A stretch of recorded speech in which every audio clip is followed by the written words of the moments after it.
Hi there! This is a video version of my weekly Substack, creatively named The Weekly. If you would rather read this than watch it, there's a link in the description. If not, let's talk about how to save the males.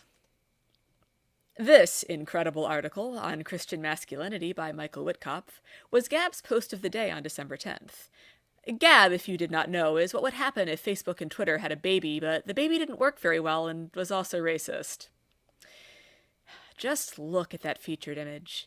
Gaze into the piercing blue eyes of this magnificent Aryan specimen. Admire his resplendent military dress. The very picture of masculine strength and competence from the glory days of Western man. Except this man, chosen by author Michael Witkopf as avatar of masculinity, is none other than Tsar Nicholas II, a leader well known for his soft and vacillating personality and his deferral to his wife Alexandra in matters of state. This would be the guy who lost his crown because a bunch of women got really angry and his own soldiers were like, yeah, they got a point. Great beard, though. With a start like that, the obvious thing to do is roast the absolute shit out of this article and call it a day. And believe me, On Christian Masculinity is like Kahlua pig level roastable, just juicy and hilarious and delicious. But, do we really need another roast? I'm pretty sure half the internet consists of people making fun of men, telling men how to be men at this point. And all it really does is provide some laughs for people who hate the things I hate and alienates everyone who doesn't. Look, men keep writing these articles because there is a seemingly bottomless appetite for them. Why? What problems do they address? Why do they resonate so hard with a certain type of young and angry man? Before we try to answer that, though, we do kind of need to know what the article says, so let's have a tiny roast, just a little one, as a treat. How to be a man. I present the first sentence. With every passing generation, men become weaker and more confused.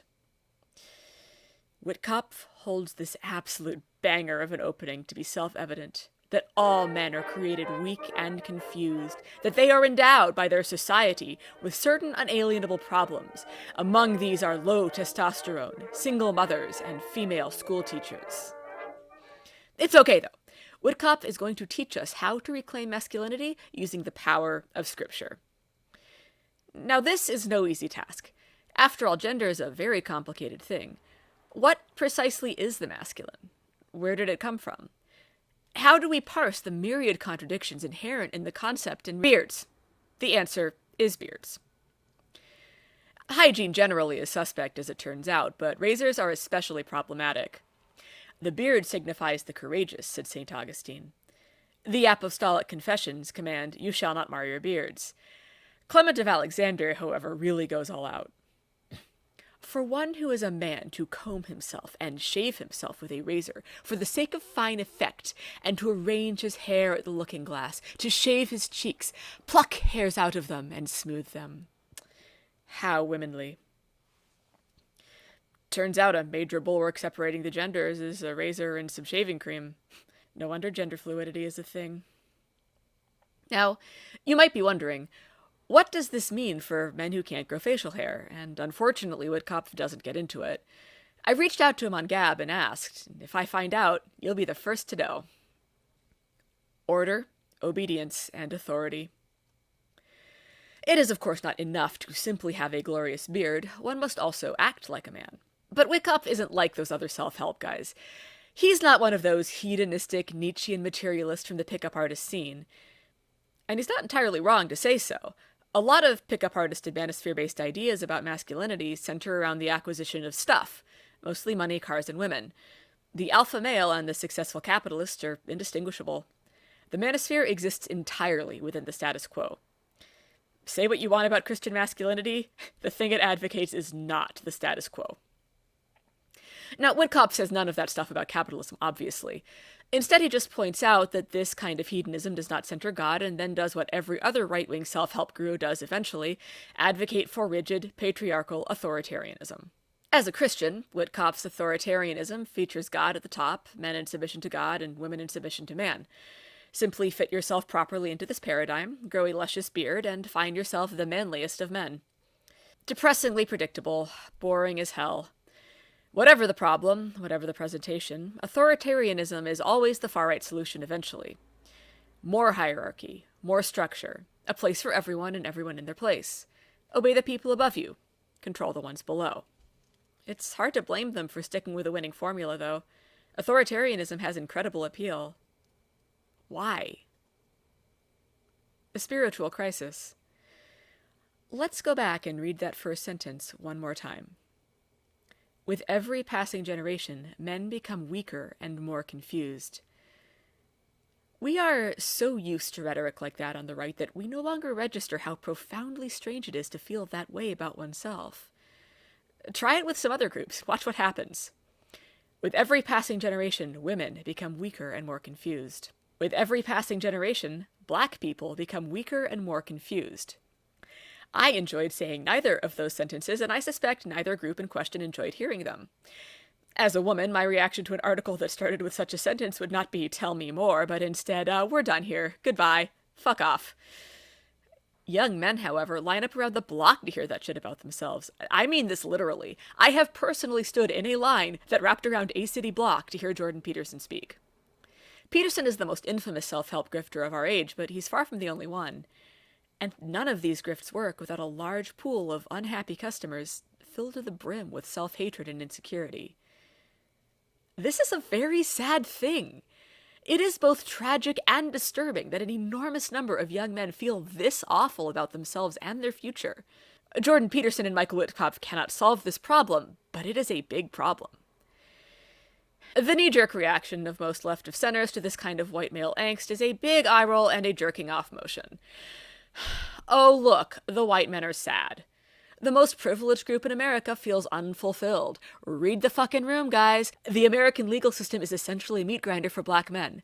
Trans people experience violent crime 4 times more often than cis people. 1 out of every 6 women will experience rape in her lifetime. Stop crying. Okay, pause. Hold on. Imagine a shipwreck. No rescue in sight. There you are, treading water, and someone floats by, clinging to a spar of wood. That person is doing a lot better than you are, but both of you are going to die if someone does not come along soon and change the situation. This is true even if the guy with the spar of wood is being a total dick about it. Things could be better. Some of us are definitely doing better than others, but the world right now is pretty bad for everyone. There are plenty of reasons to feel isolated, alone, and powerless in America right now. 78% of Americans live paycheck to paycheck. 1 in 4 Americans have no emergency savings. Over 20% of Americans are either unemployed or underemployed. As of September 2021, almost 10% of Americans faced food insecurity, and a staggering 33% faced possible eviction. That is 1 in 3 people who aren't sure where they are going to live in a few months. Now look, even if you're lucky enough to be doing well monetarily, socially you might not be doing so good. Americans move far more often than people in Europe do because of work, and most jobs last about 4.1 years. That's the median. So many of us are always just passing through, eternal strangers. These moves also take us far away from extended family, and nuclear families aren't exactly robust either. 1/3 of American marriages end in divorce right now. And now look, for the record, I'm not saying that moving and divorce are necessarily bad. I live very far away from my family, and I am divorced. The point of this is family does not dependably provide us with community. We are a rootless people, forever forging and breaking connections. It's really no wonder that in 2019, over 20% of Americans reported feeling serious loneliness. That number skyrocketed to 36% of the overall population during the pandemic, and 61% of people age 18 to 25. That's right. If you are between the ages of 18 to 25, you are more likely to be lonely than not. Maybe you're lucky enough to be fiscally okay, and maybe you have a robust social network. All the same, politically speaking, pretty powerless. The myth of democracy seems quaint when we look at the obscene amount of power wielded by someone like Elon Musk, who regularly moves the stock market with a single tweet. Shadowy corporate donors pour fortunes into political projects all the time, on all sides. Lobbyists regularly override public opinion and expose the lie of our supposedly democratic system. The Senate recently voted 67-30 to sell arms to Saudi Arabia to facilitate continued Saudi murder of the Yemeni people, even though 64% of voters across the political spectrum oppose the deal. And I don't mean like on average. I mean bipartisan opposition. 64% of Republicans, 64% of independents, and 63% of Democrats. I assume because 1% of them just thinks anything Biden does is fine. So this is a bipartisan opposition in a really polarized age, and it still wasn't enough. Kind of seems like we don't have a lot of power. In what meaningful sense can we call any of this rule by the people? With so much helplessness and such little prospect of change, you'd have to be crazy not to struggle with feelings of emptiness and sadness and helplessness right now, regardless of gender or race. Identity crisis. The concrete effects of this broken and dangerous system weigh heaviest on women, minority genders, and minority ethnic groups, but the emotional fallout, I think, hits men the hardest. The concept of masculinity, as I would define it, centers around the ideal of individual power, control over one's destiny, ambition, aggression, competence. When a man feels weak or powerless or unable to provide for himself or his family, it reads to him often as an attack on identity. A crisis of economics or isolation or political powerlessness becomes a crisis of masculinity. Men do not feel this way. Something is wrong with me. Dismiss that spiritual pain at your peril. Mental health problems kill people all the time. Suicide is the second most common cause of death for people between the ages of 10 and 34, and rates are skyrocketing. And guess which group kills themselves most often? Like 3.7 times more often. Men. Men do. Authoritarianism seems to offer a solution for emasculated men, a guaranteed and relatively privileged place in society, a simple role to fill. Some people will be in control of you. You will be in control of other people. You will, by default, possess the things men are supposed to possess, whether that's a shiny car for pickup artists or an obedient Christian wife for orthodoxy. You will be able to stop worrying. Things are going to be okay. Except no, things will not be okay. Look, the biggest reason to oppose authoritarianism is the massive amount of impoverished, exploited, miserable people required to man the very bottom of that pyramid. But even if you don't care about that, even if you're okay with sacrificing justice for your physical, emotional, or spiritual comfort, it still won't work. Because in practice, authoritarianism requires someone like God at the top, someone incorruptible, capable of dispensing perfect justice. But even if God exists, the people who claim to speak for him are human, and humans are often trash. Rulers and leaders are anything but infallible. You expect justice from above? You expect stasis and harmony? Have you met people? But even if it worked as advertised, authoritarianism would still suck. At its best, rigid power structures offer absolute security, zero agency. It's the life of an infant. The comfort of never facing challenges, never dealing with change. This is not freedom from unhappiness, but a prison that binds you. It is the ultimate emasculation. What we need is not a regression into an imagined dusty age of stultified certainty, but an entirely new way of being. What we need is leftism. Leftist thought can parse the root causes of these problems. It can offer real solutions that elevate everyone's quality of life. It can fix these systemic problems and offer something better. So why isn't the left writing these self-help articles for men? The far right exploits this spiritual agony to recruit armies of the furious disaffected into their ranks. They offer bad solutions to real problems and seduce countless unhappy people into a world of fury, violence, and misery. So why has the left, a movement with actual solutions to problems faced by masculine people, ceded that ground entirely to the far right? We'll talk about that next week. Hey folks, thanks for watching the video. This and the Substack is always free, but people on Patreon and donations make this possible.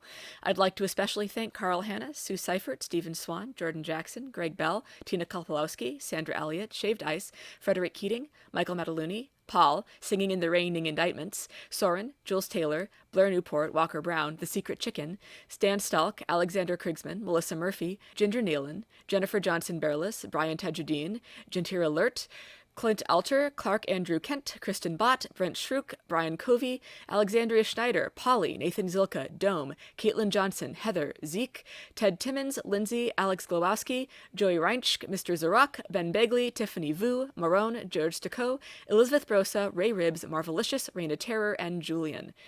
Couldn't do it without y'all. Thank you so much. Tune in next week. I will be exploring why the left has really dropped the ball on this.